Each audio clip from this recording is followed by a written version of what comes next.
لگی تھی، لیکن وہاں تو گواہی بچے سے لی گئی تھی، لیکن یہاں تو گواہی اللہ تعالیٰ نے کسی فرشتے سے بھی نہیں دی، یہاں گواہی کسی صحابی سے بھی نہیں دی، یہاں گواہی خود اور گواہی نہیں لی بلکہ بریت کا اعلان فرمایا، وہ بھی 18 آیات کی شکل میں جو ان کی شان میں نازل ہوئی ہیں۔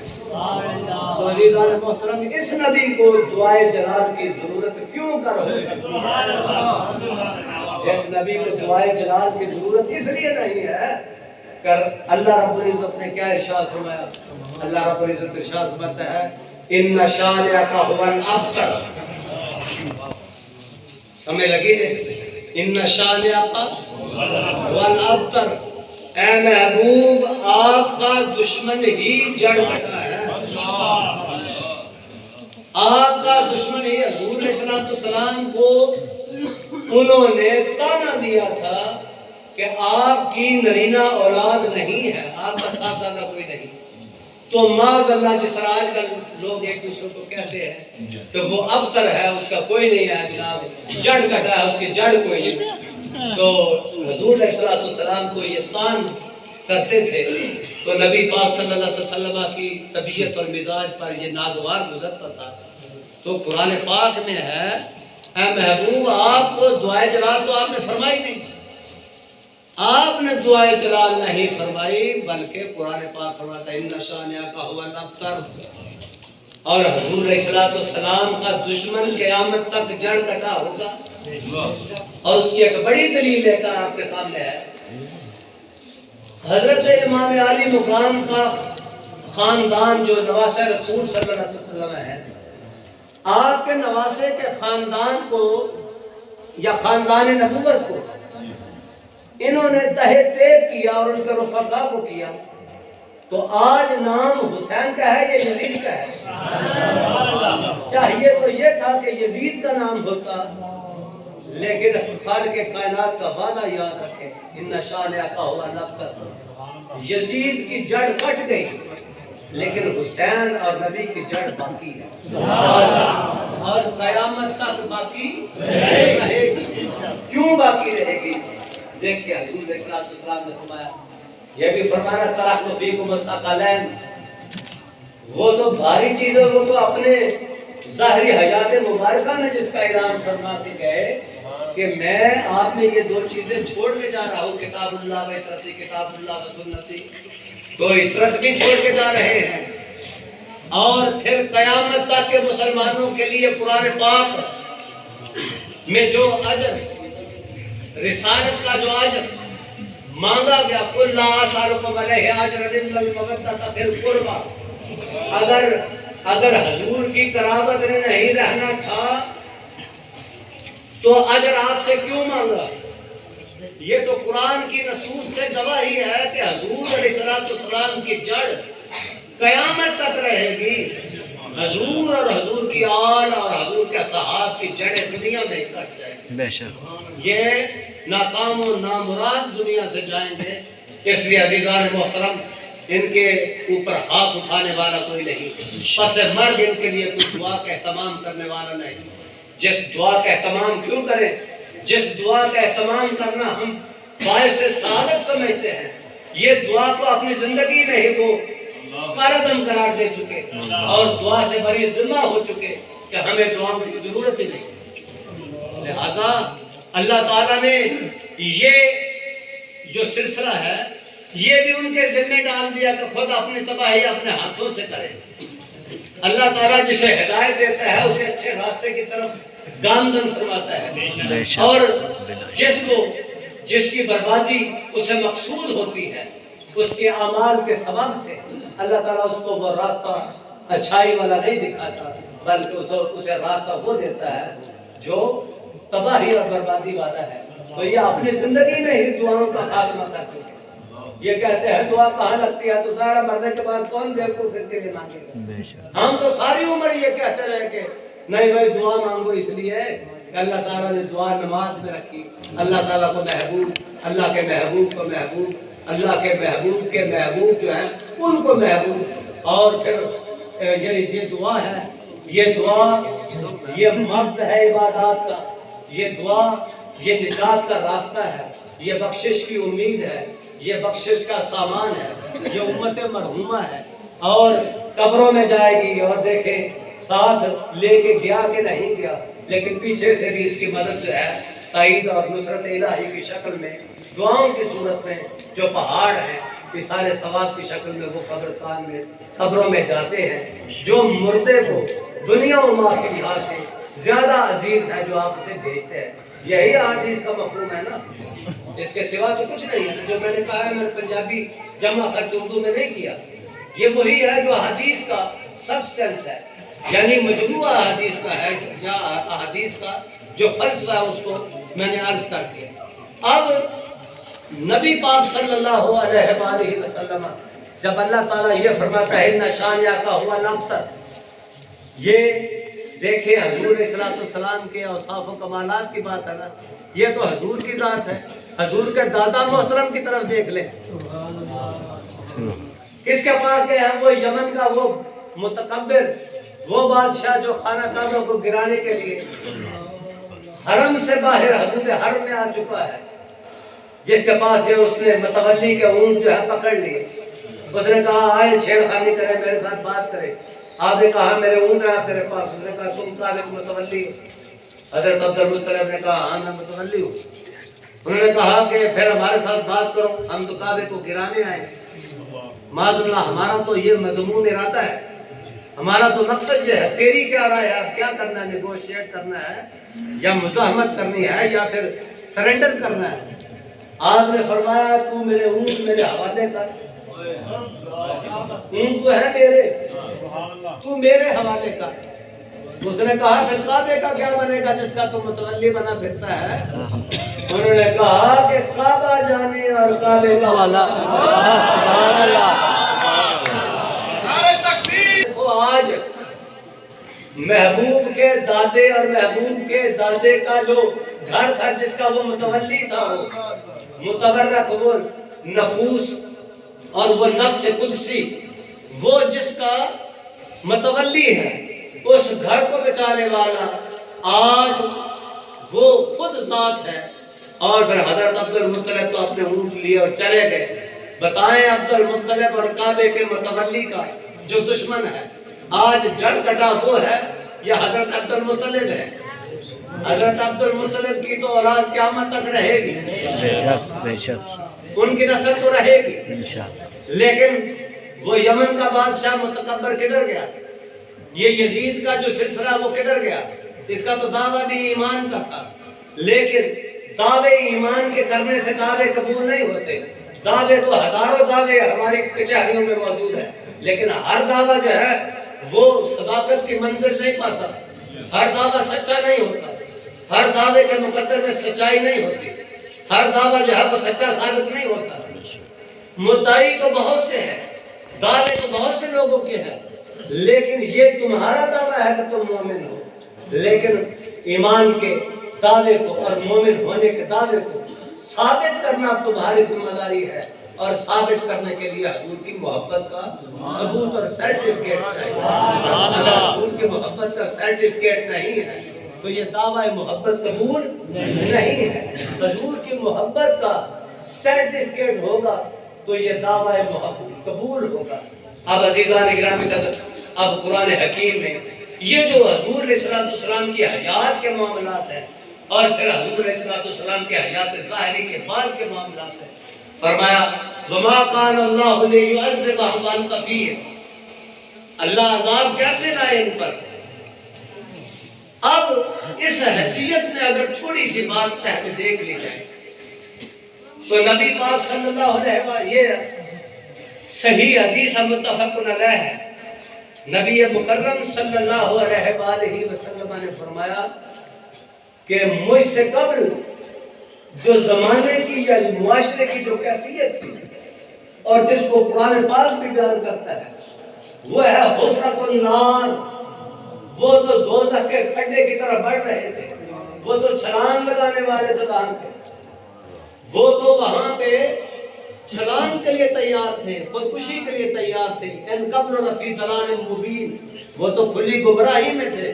یہ حضور علیہ السلام کیا، میں وہ ہوں جس نے آنے کے بعد اپنی ذات کی طرف اشارہ فرمایا، انا سے مراد حضور کی ذات مقدس ہے، فرمایا میں وہ ہوں جس نے آنے کے بعد اس تاریکی اور اس آگ کے کھڈے میں آپ کو گرنے سے بچا لیا ہے۔ آپ اس کھڈے میں اب نہیں گریں گے، چونکہ رحمت والا ہاتھ آپ کے گریبانوں اور آپ کے گردن تک پہنچ چکا، آپ کے پشت سے پکڑ لیا ہے، آپ کے کندھوں سے پکڑ لیا ہے، اور آپ کو اس آگ کے کھڈے میں حضور اب چھلانگ نہیں لگانے دیں گے، اب آپ کے کھڈے سے آپ محفوظ ہیں۔ اللہ تعالیٰ فرماتا ہے ان قبل لفی ضلال مبین، کھلی گمراہی میں تھے، لیکن حضور کے آنے کے بعد اب کھلی گمراہی میں نہیں ہے، اب آپ کھلم کھلا ہدایت کے راستے پر گامزن ہیں، آپ راہ ہدایت کے مسافر ہیں، آپ اللہ تعالیٰ کی مشیت اور مرضی کے راستے پر چل رہے ہیں، اور امت سے قبل جتنی امتیں آتی رہیں ان امتوں میں جو اعمال بد کرنے والی تھے ان کے یا تو صفحہ ہستی سے نام مٹا دیے گئے، یا پھر ان کے گھروں کو پلٹ دیا گیا، یا پھر ان بستیوں کو پلٹ دیا گیا جو اب آثار قدیمہ کی شکل میں آپ کے سامنے ہے، اور پھر ان کے ماتھوں پہ ان کے گناہ لکھے جاتے تھے، اور شقی اور سعید وہاں پہ لکھا جاتا تھا، اور پھر وہ ان کی بدبختی ان کے چہرے سے عیاں ہوتی تھی، اور پھر عزیزان گرامی قدر پھر انبیاء کو تلقین ہوتی تھی کہ پیچھے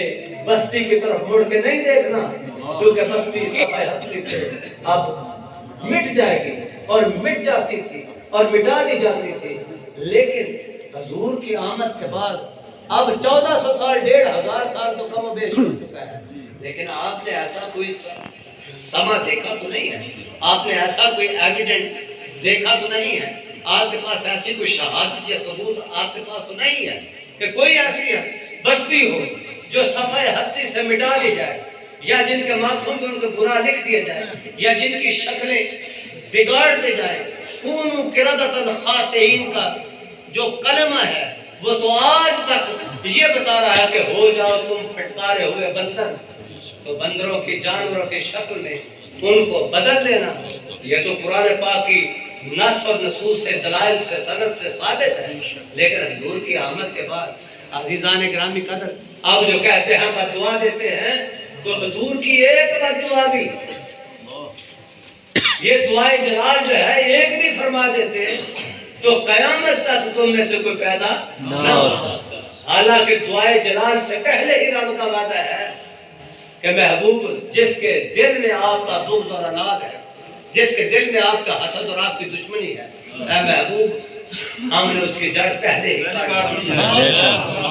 اللہ پاک تے پہلے ہی پسند نہیں کرتے ہیں بندیاں، یہ جو بچے نے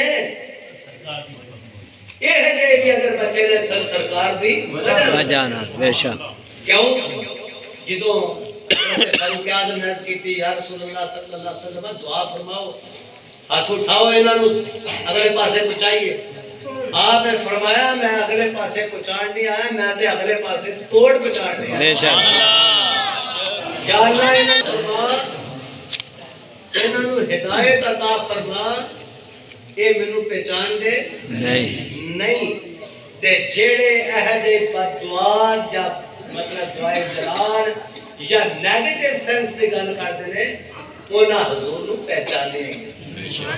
نبی پاک صلی اللہ علیہ وسلم آپ نو پہچانیا نہیں، دیکھیا ضرور ہے، لیکن اللہ پاک فرماندا ہے محبوب تینوں ویندے ضرور نے اکھاں کھلیاں نہ، لیکن تینوں ویکھ نہیں سکتے، ویکھ رہے ضرور نے اکھاں نہ، اکھاں دے کام کر دیاں لیکن تینوں ویکھ نہیں سکتے، قوت بینائی ہے لیکن محبوب لوکاں نو ویندے نے، چیزاں نو ویندے نے، لیکن تانوں نہیں ویکھ سکتے، اس واسطے کہ رب نے اے جلوے جڑے نے مومناں دی اکھاں واسطے رکھے نے۔ سبحان اللہ، محبوب کی جو شکل ہے، محبوب کی جو صورت ہے، محبوب کا جو جمال ہے وہ تو ہے محبین کی آنکھوں کے لیے، تو جن کے لیے ہے وہ وہی دیکھیں گے، اب یہ نہیں دیکھ سکتے، اس لیے نہیں دیکھ سکتے کہ اللہ تعالیٰ نے ان کی بینائی تو رکھی ہے لیکن ان کی بینائی کی قوت یہ نہیں ہے کہ اللہ کے محبوب کو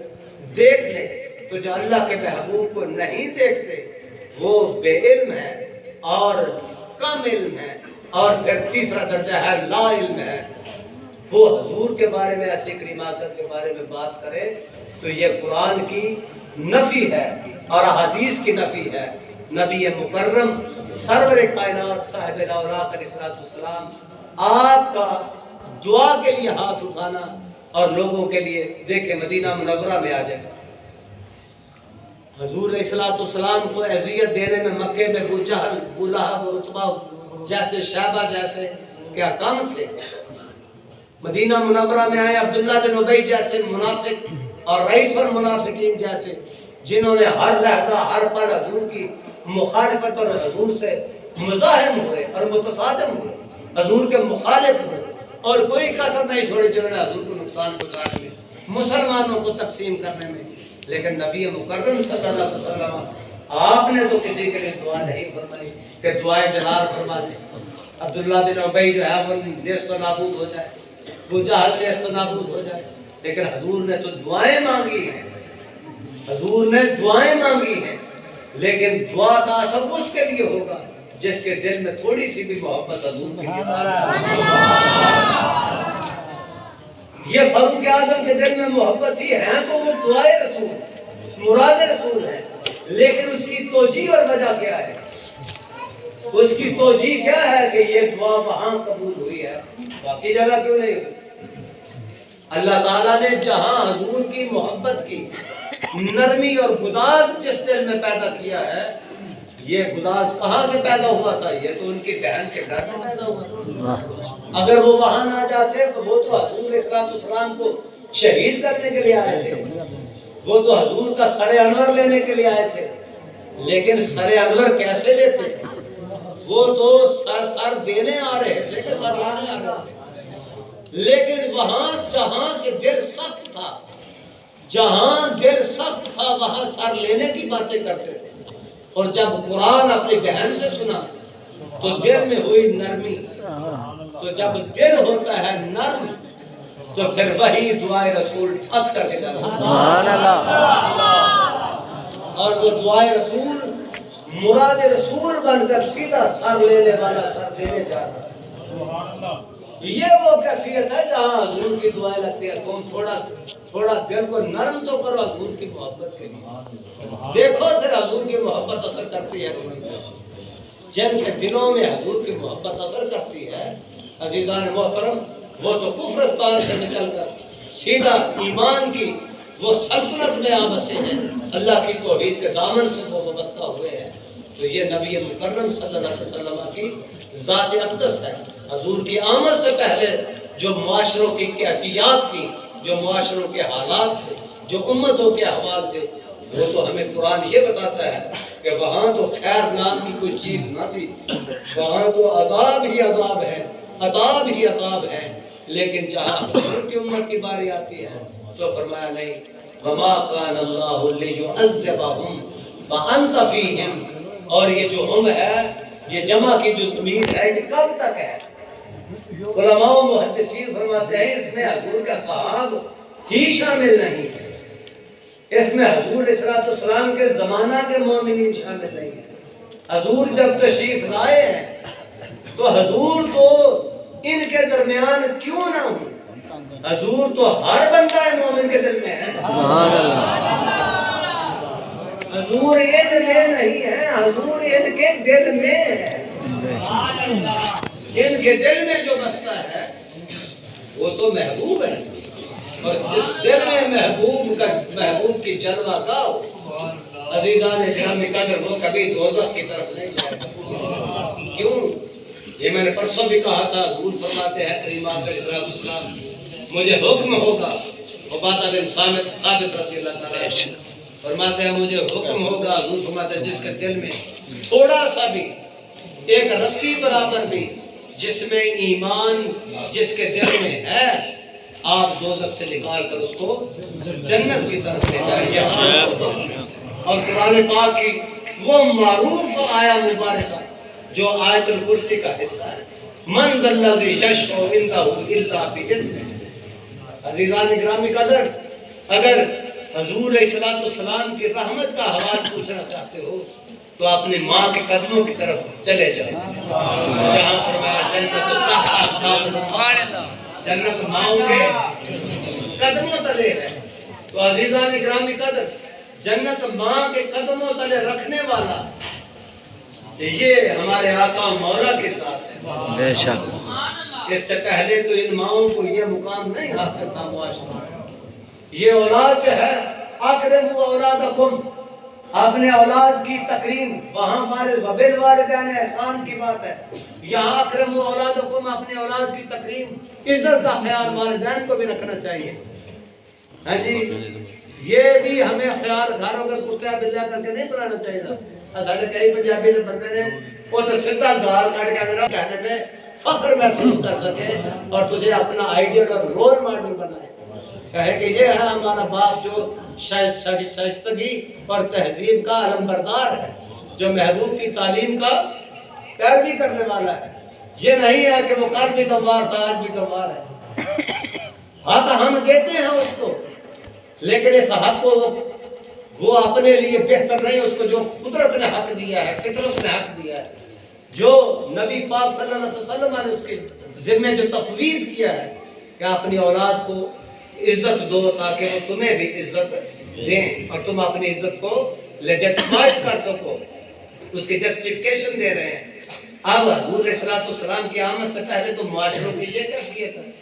وہاں فرمایا من ذا الذی یشفع عنده الا باذنہ، یہ تو پھر وہ ماحول ہے جہاں قیامت کی بات ہے۔ اب من ذا الذی، من کا مطلب کون ہے بھائی؟